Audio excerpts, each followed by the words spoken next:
오늘 하나님께서 우리에게 주시는 말씀은 에베소서 5장 21절에서 25절 말씀입니다. 신약성경 521면입니다.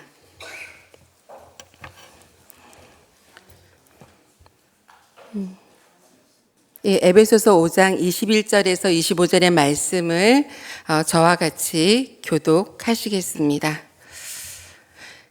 그리스도를 경외함으로 피차 복종하라.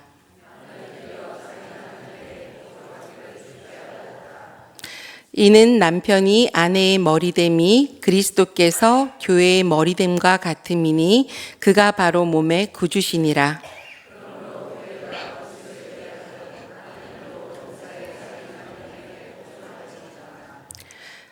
다 같이 읽겠습니다. 남편들아 아내 사랑하기를 그리스도께서 교회를 사랑하시고 그 교회를 위하여 자신을 주신같이 하라. 아멘.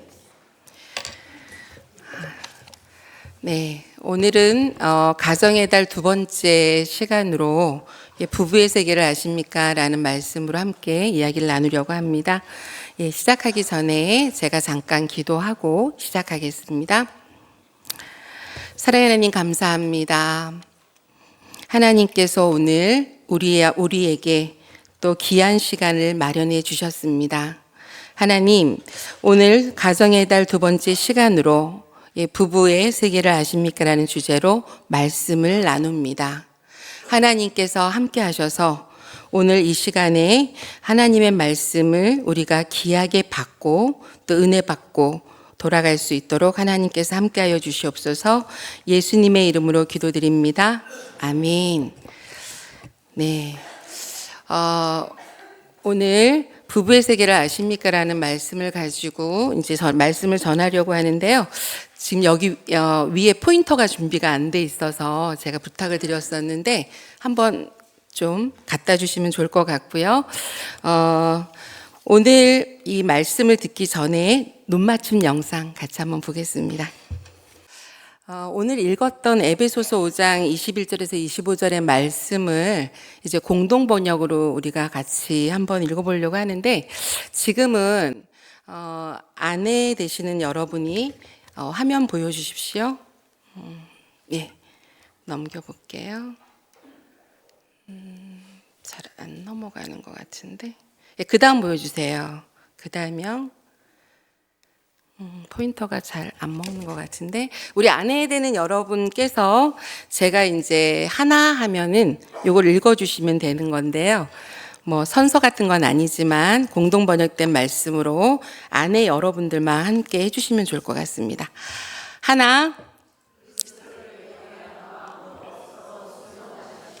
둘,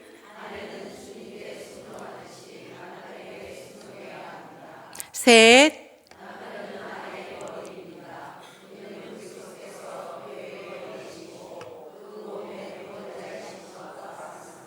넷,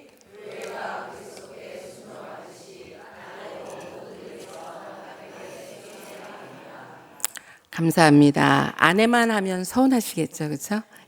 이제 남편분들이 이제 하실 차례인데요. 한 장 넘겨주시고요.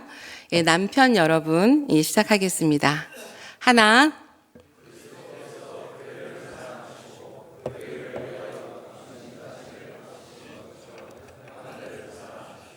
둘, 셋, 넷. 감사합니다. 자, 다음 한 장 넘겨주시고요. 오늘은 부부와 관련해서 함께 이야기를 나누려고 하는데, 현재 우리 대한민국 이혼의 현주소라고 하는 자료를 좀 가져왔습니다. 우리나라도 이제는 굉장히 잘 사는 그런 선진국 대열에 있고, 경제적으로 많이 풍족해지다 보니까 또 여러 가지 또 문제들이 생기고 있습니다. 이거는 좀 부끄러운 타이틀일 수도 있는데, 결혼 안 하는 대한민국이란 타이틀이 붙어서 신문에 기재된 적이 있습니다. 아마 과거에 우리가 3포 세대라는 말을 참 많이 썼습니다. 연애와 결혼과 출산을 포기한다. 그리고 나서 5포 세대, 7포 세대 점점점 포기하는 게 많아지더니 지금은 M포 세대라는 말을 씁니다. M포 세대라고 하는 말은 무엇이냐면 각자 처한 상황에 따라서 불특정 다수의 것들, 그러니까 너무 많이 포기해야 되니까 그 포기하는 세대를 M포 세대라고 이야기를 하고 있습니다. 저도 이것을 좀 조사하면서 좀 놀랐는데요. 우리 한국 사회 이혼율이 세계 3위다. 좀 믿겨지지가 않았는데요. 우리나라 같은 경우는 지금 현재 월간으로는 월 8,200여 건의 이혼 서류가 접수되고 있고 연간은 11만 건의 이혼 서류가 접수되고 있다고 합니다. 특별히 결혼 20년 차이신 황혼 이혼의 증가가 굉장히 눈에 띄게 증가하고 있는데 연간 3만 8천여 건이 된다고 합니다. 그래서 이제 이혼이 어떻게 보면 이제는 좀 자꾸 보편화돼 가고 있는 게 아닌가라는 생각이 들 정도로 좀 안타깝기도 합니다. 여러분들 오늘 제가 가지고 온 오늘 두 번째 시간에 특강 제목이 부부의 세계인데요. 이 부부의 세계 하니까 좀 생각나는 드라마가 있으실 것 같습니다. 한번 보여주시겠어요? 예, 거기서 제목을 가지고 왔습니다. 자, 넘겨주세요. 자, 기억나시나요? 지선우와 이태호, 여다경, 이렇게 삼각관계로 많은 사람들에게 이 드라마가 회자되기도 하고 또 굉장히 그 당시에는 선풍적으로 이 드라마가 인기를 끌었었는데요. 여러분들도 아시는 것처럼 이 드라마 속에서 보게 되면 이 남편의 외도 또 그리고 부부간의 갈등 또 자녀의 갈등 여러 가지 가정 속에서 일어날 수 있는 모든 그런 부분들을 잘 보여준 드라마라고 생각합니다.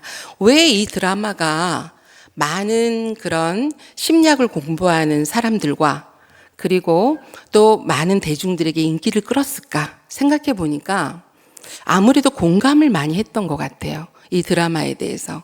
그래서 이 드라마에 대해서 제가 좀 더 자세히 살펴봐야 되겠다라는 생각이 좀 들었습니다. 자, 하나 넘겨주시면요. 이 드라마는 2020년 3월에 방영이 되었습니다. 그리고 이 드라마에서는 정말 사랑이라고 하는 것이 무한하지도 않고 불변하지도 않는다는 것을 드라마를 통해서 우리에게 보여줬었고 부부의 연을 맺었지만 또 사랑을 약속했지만 누군가는 그 약속을 버렸고 또 배신하는 그런 이야기들이 나오게 됩니다. 그렇게 서로 배신하고 복수하다가 어떻게 됐습니까? 아주 소중한 걸 잃어버리게 돼요. 그 소중한 게 뭘까요? 자녀인데요. 그 당시에 드라마에 나오는 지선우와 이태호의 자녀의 이름이 준영이었는데 준영이가 정말 엄마 아빠의 이혼으로 인해서 굉장한 갈등을 갖다가 가출하기까지 하는 그런 장면들이 나오는 걸 볼 수가 있습니다. 자녀가 굉장히 고통당하는 것을 볼 수가 있는데요. 이 드라마와 연관해서 제가 오늘 성경과 또 연결해서 여러분들과 함께 말씀을 나누려고 하는데요. 예, 그 다음 장 넘겨주시기 바랍니다. 예. 여러분들 우리가 결혼을 하게 되면 이렇게 주례사를 하거나 아니면 혼인 서약을 하게 될 때 이런 내용이 나오죠. 그렇죠? 지선우는 이태호를 그렇죠? 남편으로 맞아, 아내로 맞아 즐거울 때나 괴로울 때나 성할 때나 아플 때나 일생 신의를 지키며 그를 사랑하고 존경할 것을 약속합니까? 물어보죠. 우리가 결혼 당시에는 네. 아주 확신을 가지고 대답을 합니다. 이런 서약을 결혼하신 분들은 거의 다 하셨을 거라고 생각합니다. 요즘은 주례사 없는 결혼도 많이 하고 또 이런 서약을 생략하기도 하기 때문에 어떨 때는 이런 서약이 좀 필요하지 않나 라는 생각을 또 하게도 됩니다. 여러분들 우리가 아는 최초의 부부 아담과 하와가 있죠. 아담과 하와는 하나님과의 약속을 저버렸습니다. 선악과를 따먹으면 안 된다 라고 했는데 죄를 짓게 됩니다. 약속을 저버리는 순간 아담과 하와는 어떻게 됐나요? 서로에게 책임을 전가하면서 그리고 결국은 정말 낙원과 같은 에덴 동산에서 쫓겨나는 것을 보게 됩니다. 여러분, 부부 관계에서도 계약을 지키는 것은 굉장히 중요합니다. 그렇죠?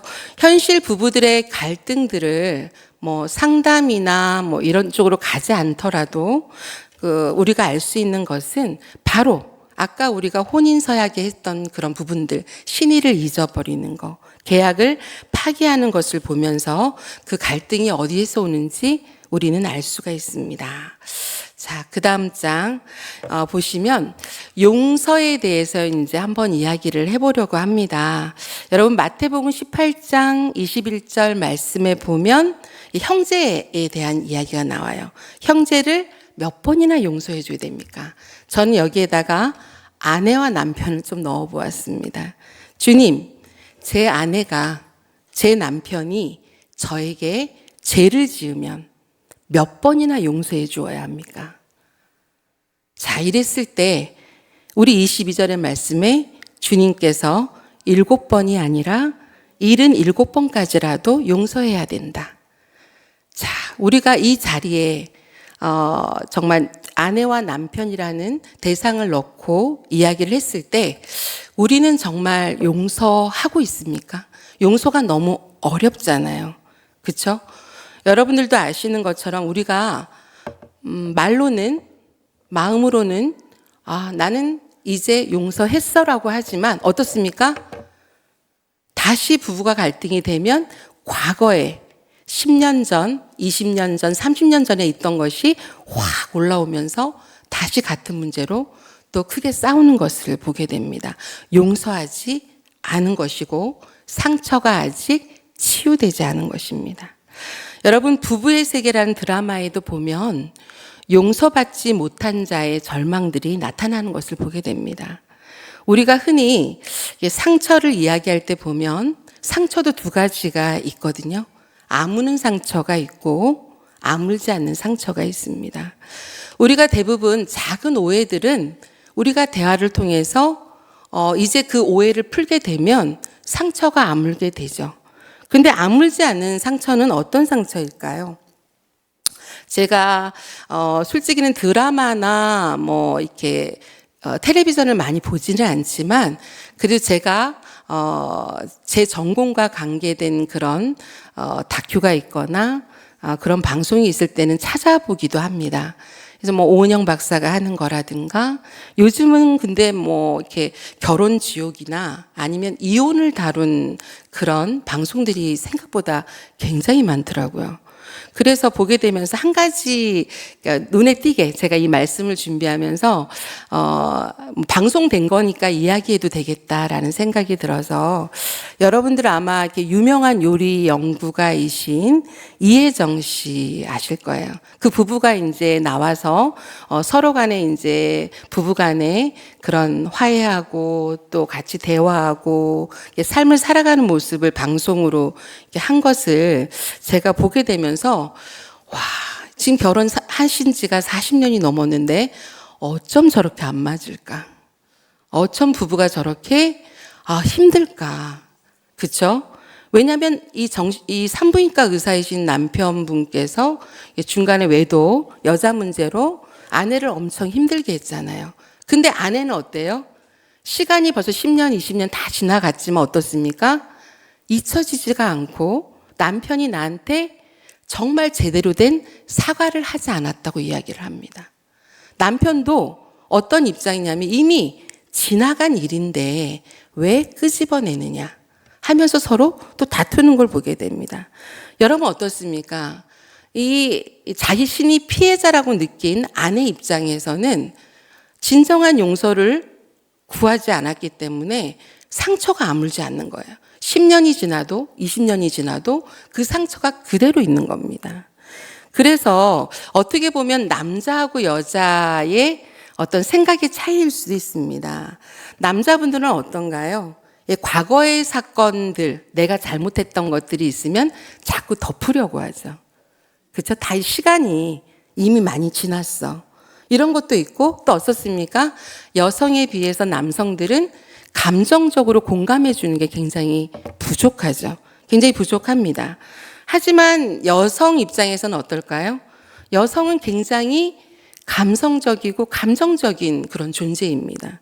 그래서 내 상처가 누군가로부터 위로받고 공감받아야지만이 그 상처가 조금씩 아무는데 그걸 안 해주는 거죠.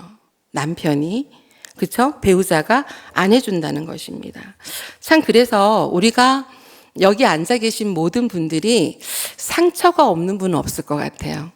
상처가 없는 분은 없고 또 안에 깊이 묻어둔 상처도 있고 아물지 않은 상처를 안고 살아가시는 분들도 분명히 있을 거라고 생각합니다. 그래서 우리가 오늘 이 드라마 부부의 세계에 나오는 그런 예들을 제가 조금씩 언급을 할 텐데 우리가 정말 진심으로 나의 결혼 생활, 나의 가정에서의 아내와 남편의 그 부분에 대해서 영역에 대해서 한번 깊이 있게 생각을 해보셨으면 좋겠다는 생각이 듭니다. 여러분 우리가 너무나 사랑하고 우리가 순종하려고 날마다 우리가 주님 앞으로 나오는 그렇죠? 우리 주님께서 예수님께서 우리에게 용서하라고 말씀하고 계십니다. 그렇죠? 이 용서하라는 말씀 속엔 우리의 영혼이 상처받은 영혼들이 치유될 수 있는 또 예수님을 통해서 우리가 또 치유받을 수 있지만 예수님께서는 항상 예수님 스스로가 정말 우리에게 직접적으로 상처를 치유해 주실 수도 있지만 어떻습니까?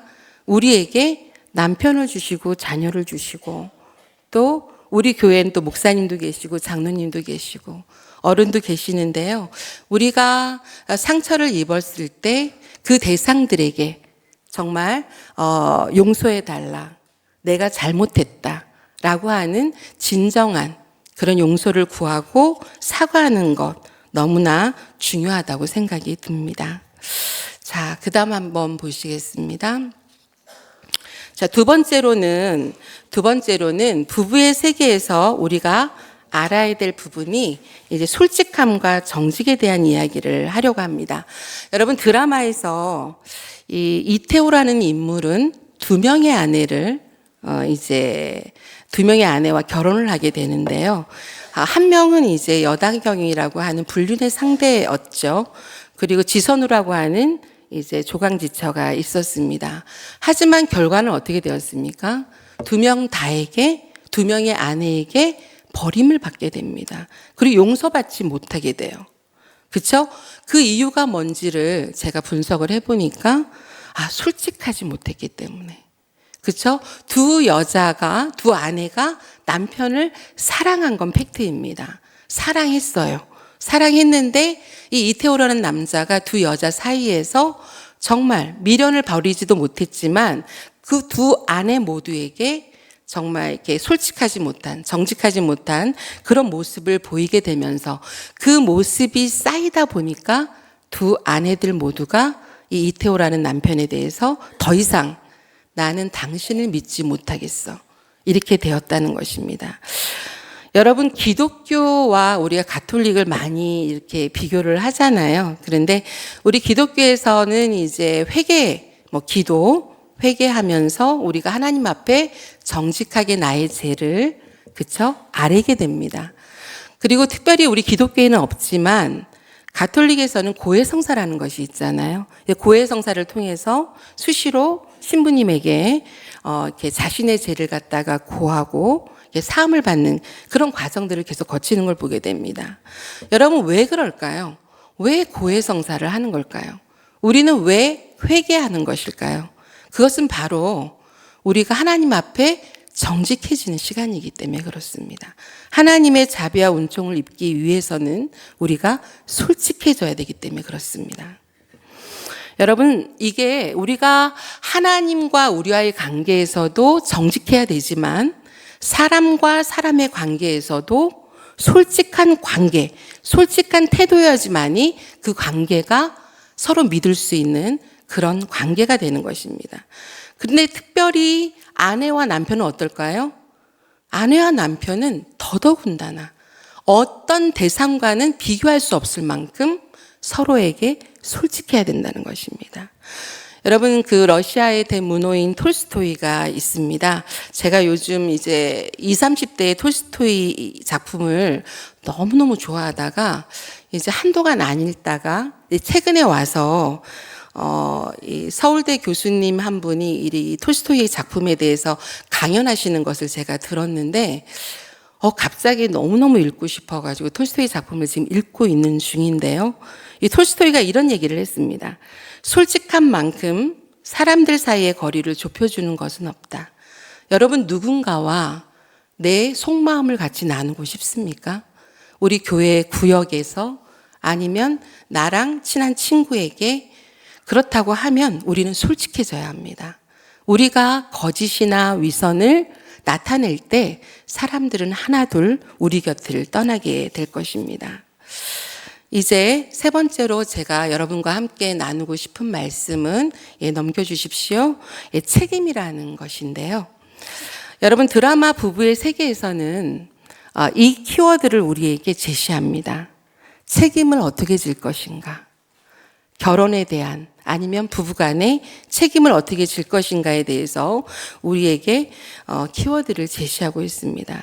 여러분, 결혼이라고 하는 것은 나 자신과 우리 가족 구성원들을 책임진다는 큰 소명을 갖고 있는 그 결혼에 대한 우리가 정의를 할 수가 있습니다. 우리가 흔히 예전에 우리 여기 계신 우리 좀 이렇게 나이 드신 우리 아버님들 아마 기억날 거예요. 왜 일하세요? 라고 물어보면 처자식 먹여 살려야지. 이 말들을 우리는 굉장히 많이 들어왔습니다. 저도 저희 아버지한테 처자식을 먹여 살려야 된다는 말씀을 들은 적이 있어요. 그렇죠? 이건 뭐죠? 책임감입니다. 근데 우리가 관계성 안에서도 이 책임이라고 하는 것은 굉장히 중요합니다. 여러분, 우리 하나님을 한번 볼까요? 하나님께서 성경 곳곳마다 내가 너를 책임져 줄게 라는 말씀을 우리에게 하고 있습니다. 하나님께서는 우리를 자녀로 부르셨고 그리고 책임져 주시겠다고 약속하셨습니다. 마태복음 28장 20절의 말씀 여기 위에 있는 거 보시면서 같이 한번 읽어볼게요. 시작. 보라, 내가 세상 끝날까지 언제나 너희와 함께 있겠다. 언제나 너와 함께 있겠다. 너희와 함께 있겠다. 이 말씀을 보면서 제가 감히 이렇게 이퀄 표시를 좀 해봤는데요. 책임진다는 게 뭘까? 그렇죠? 아내와 남편이 서로를 책임지고 그리고 또 아버지가 우리 가족을 책임지고 우리 어머니가 자녀를 책임지고 그렇죠? 이 책임진다는 게 뭘까? 책임진다는 건 하나님께서 우리에게 주신 말씀으로 보면 언제나 함께 있는 것이구나. 저는 그렇게 한번 정의를 해보았습니다. 이제 자녀에 대한 이야기를 한번 해보려고 하는데요. 여러분, 지금 보게 되면 우리나라가 자녀를 너무 안 낳으려고 하죠. 그래서 인구 절벽이라는 단어도 많이 쓰고 있는데 저출산 또 반면에 초고령화 사회로 우리가 진입을 했습니다. 그래서 굉장히 사회 문제가 지금 되고 있는데요. 이제 가톨릭 같은 경우에는 이렇게 홍인 성사를 하게 될 때 지금요, 현재 예전이 아니고 지금 현재 자녀 출산 의무에 대한 그런 교육을 하고 있다고 합니다. 그래서 우리 기독교에서도 이게 좀 필요하지 않을까라는 생각이 좀 드는데 너무 자녀를 안 낳고 반려견을 자녀처럼 이렇게 한두 마리씩 키우는 신혼부부들도 굉장히 많이 있는데요. 그래서 이 자녀 출산이라고 하는 것이 우리 성경에 보게 되면 기업이라는 말도 많이 쓰지만 하나님의 우리가 사업에 동참하는 그런 부부 생활에서의 대단히 중요한 그 키워드라고 생각을 한다면 이 자녀 출산에 대한 어떤 그런 부분들에 대해서 우리 자녀들과 이야기할 수 있었으면 참 좋겠다라는 생각이 좀 들었습니다. 여러분, 드라마 그 부부의 세계에 보게 되면 이 지선우와 이태호의 아들인 외아들이죠. 이 준영이가 이제 부부 갈등 에서 굉장히 큰 고통을 당하는 장면들이 많이 나옵니다. 여러분, 이 자녀들이 부모들의 이혼을 통해서 제가 이혼 부부를 상담을 한 적이 있는데요. 이혼 부부를 상담하게 되면 그 자녀들도 같이 상담을 하게 되는데 이게 이 어른인 엄마 아빠의 문제이고 잘못인데도 불구하고 아이들과 상담을 하면 아이들은 부모님이 이혼하는 게 자기 탓이라고 생각을 하더라고요. 항상. 그 자기 탓을 하면서 굉장히 고통스러운 아이들을 만나면서 이 드라마 속에 나오는 준영이가 엄마 아빠의 갈등, 아빠의 외도, 그렇죠? 모든 걸 다 목격하죠. 목격하고 또 서로 정말 증오하고 복수하고 서로를 죽일 듯이 증오하고 복수하고 이런 과정 속에서 이 아이도 절망 가운데 계속 나락으로 떨어지는 그런 모습들을 보게 됩니다. 왜 준영이가 부모로 인해서 이렇게 절망하고 고통을 당해야 될까? 그렇죠? 우리가 이 드라마 속에서도 자녀가 부모에게 주는 그 존재의 이유가 뭘까 생각해 보았습니다. 여러분 어떻습니까? 자녀는 엄마 아빠의 거울이기도 하고요. 우리 부모의 존재 이유이기도 합니다. 그리고 또 부부 갈등의 원인이기도 하고 부부가 어떨 때는 내가 도저히 남편 보고서는 아내를 보고서는 도저히 살 수가 없는데 내가 너를 보고서는 내가 좀 참아야 되겠다. 그렇죠? 부부가 서로를 용서하게 되는 매개체가 되는 것도 자녀입니다. 이 자녀에 대한 어떤 부분들에 대해서 지난 주일에도 말씀을 드렸었지만 자녀는 어떻습니까? 부모의 살아가는 모습을 통해서 많은 것들을 학습하고 배우고 닮아가는 것을 보게 됩니다. 자, 하나 더 넘겨보면 자녀 양육에 어려움이 있습니다. 그렇죠? 부모의 지대한 영향을 받는 자녀. 그래서 우리는 보면 아이를 보면 그 부모가 보인다라는 말을 하시는 어른들도 계십니다. 정서적으로 안정된 가정에서 성장하게 될 때 우리 자녀들은 그 안정된 가정 속에서 우리 아이들의 정서도 안정되고 점점점 성장하면서 성숙한 인격을 가지게 됩니다. 우리가 심리학에서도 보게 되면 어떻습니까? 우리가 애착이란 말을 굉장히 많이 쓰거든요. 안정적 애착의 반대를 우리가 불안정 애착이라고 하는데요. 안정적 애착을 가진 자녀들은 어떨까요? 어떤 힘든 일들을 만나도 우리 엄마 아빠도 이렇게 이겨냈어. 나도 이겨내야지. 안정적으로 부모가 했던 어떤 그런 삶의 태도들을 닮아갑니다. 하지만 불안정 애착을 가진 항상 부부싸움을 하고 소리 지르고 폭력적인 그런 부모에게서 자랐던 그 아이들은 항상 마음속에 불안이 잠재되어 있어요. 그래서 무슨 일들을 만나게 되면 항상 불안합니다. 또 부모가 뭐 정말 이렇게 가출을 하거나 이혼을 하게 되면 한쪽 부모가 또 떠날까봐 그것 때문에 또 힘들어하고, 그렇죠? 불안해하고 이런 것들이 반복되게 되는 것을 보게 됩니다. 그래서 우리 아이들이 정서적으로 또 심리적으로 우리 아이들이 건강하게 자라기 위해서는 엄마 아빠가 보여주는 삶의 모습, 이것이 너무나 중요하다는 것입니다. 제가 언제 한번 이스라엘의 그 유대인들의 교육 중에 하브루타 교육에 대해서 한번 언급을 한 적이 있는데요.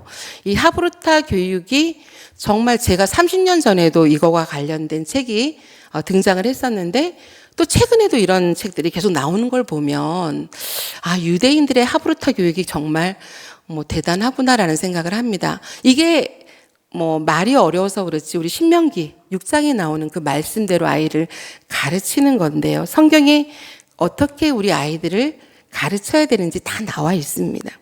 근데 이 하브루타 교육을 아무리 많이 하고 또 조기 유학을 보내서 그 아이에게 정말 질 높은 교육을 시킨다고 할지라도 이것들보다 훨씬 더 중요한 것은 자녀와 함께 보내는 시간이라는 것입니다. 우리가 이렇게 보게 되면 여기 앉아 계신 우리 좀 나이가 지긋하신 분들은 아실 거예요. 10년이 얼마나 빨리 가는지, 20년이 얼마나 빨리 가는지.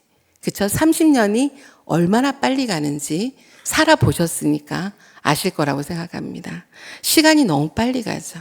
그래서 우리가 아이들이 장성해서 이제 집을 떠나게 될 때, 대학을 서울로 가서 아니면 직장을 저쪽 부산으로 가서 아니면 결혼해서 부모와 떨어져서 이제 떠나게 될 때 우리 부모님들이 빈둥지 증후군을 앓는다고 하잖아요. 그때 부모들에게 어떤 순간에 이런 것이 몰려옵니다. 아, 내가 좀 더 그 아이에게 사랑한단 말을 더 해줄 걸. 우리 아이와 더 추억을 많이 만들 걸. 껄껄껄 한다고 하시죠. 그래서 어떻게 보면 이제 이런 그 자녀와 관련해서 우리가 시간을 주는 건 너무나 중요하다고 생각합니다. 제가 작년에 게리 체프먼의 5가지 사랑의 언어에 대해서 한번 강의를 한 적이 있어요. 기억이 나시는지 모르겠는데 왜 5가지 사랑의 언어냐 하면 사람들이 사랑을 받고자 하는 형태가 다 다르다는 거예요. 그렇죠? 어떤 사람은 어떻습니까? 남편에게 나는 명품백을 사주면 그게 나를 사랑하는 거야. 이런 분이 있는가 하면 매일매일 나를 5분만 안아줘. 해서 안아주는 것을 사랑으로 아는 사람이 있는가 하면 나한테 사랑한다고 말해줘. 말로 해줘. 어떻습니까, 여러분? 내가 사랑받고 있다. 나를 어떻게 사랑해달라고 하는 그 방식들이 사람들마다 다 다르다는 거예요.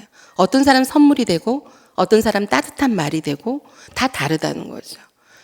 근데, 거기 중에 5가지 중에 저는 첫 번째가 뭘로 나왔냐면 검사를 했는데, 저는 첫 번째가 시간을 주는 거였어요. 함께하는 시간. 저한테 사랑은 함께하는 시간이 사랑이에요. 근데 이게 굉장히 중요하다는 생각이 들더라고요. 남편이 아내를 위해서 시간을 주는 거. 근데 여러분 시간을 주는 거는요. 내가 해줄게. 내가 시간을 줄게. 해줄게가 아니에요. 내가 시간이 없을 때 시간을 만들어주는 거예요. 내가 너무너무 바쁠 때 그 바쁜 시간을 쪼개서 내 아내를 위해서 남편을 위해서 시간을 쓰는 거예요. 그게 바로 사랑하면서 시간을 줄 수 있는데 우리 자녀에게도 마찬가지라는 거예요. 자녀와 함께 보내는 시간은 너무나 중요해요. 왜 중요한지 제가 조금 이따 말씀을 드릴 텐데요. 여러분, 하나님께서 우리와 함께 하신다는 말씀을 여러 번 하셨어요. 언제나 내가 너와 함께 할게. 그쵸? 우리는 오늘 오전에 이제 여두기 목사님께서 이렇게 가정 어버이 주일에 대한 설교 말씀을 하시면서 루터 이야기를 저도 지난주에 했었는데, 그쵸? 하나님께서 하나님의 대리자로 부모를 두었다 라는 말씀을 하셨잖아요. 맞습니다. 여러분, 우리가 하나님을 닮아 가야 되잖아요. 그쵸? 하나님을 닮아가는데 그 닮아가는 모습 속에, 그쵸? 이 엄마 아빠의 그 모습 속에 하나님께서 우리와 언제나 함께 하듯이 우리 자녀와 우리 아내와 남편과 언제나 함께하는 우리들이 되었으면 좋겠습니다. 여러분, 부부의 세계 드라마에 대해서 제가 이제 얘기했던 그 부분이 끝에 나와 있는데, 제가 이 부분은 넘어가지만, 그 다음으로 이제 추억 만들기에 대한 이야기를 함께 나누려고 합니다. 이게 바로 이제, 내가 사랑하는 아내와 내가 사랑하는 남편과 내가 사랑하는 자녀와 어떻게 시간을 보낼 것인가. 함께 한다고 한다면 여러분들에게 추억을 좀 많이 만들려고 제가 권면을 드리고 싶습니다. 여러분, 지금 여기 앉아 계신 분들이 아내와 남편을 처음 만났을 때 중매로 만나신 분도 있고 소개팅으로 만나신 분도 있고 자유연애로 만나신 분들도 있을 것이라고 생각합니다. 하지만 우리가 처음 만나서 아내와 남편이 되고 결혼했을 때 설레던 순간들이 기억나지 않지만 분명히 있었을 것입니다. 그것을 저는 첫 마음이라고 부르겠습니다. 그쵸? 그리고 결혼식 날 정말 영원한 하나님 앞에서 영원한 사랑을 고백하며 언약했던 그 첫 마음. 그쵸? 첫 아이가 태어났을 때 그 아이를 안았을 때의 첫 마음. 부부가 함께 기억하는 첫 마음이 있을 것이라고 생각합니다.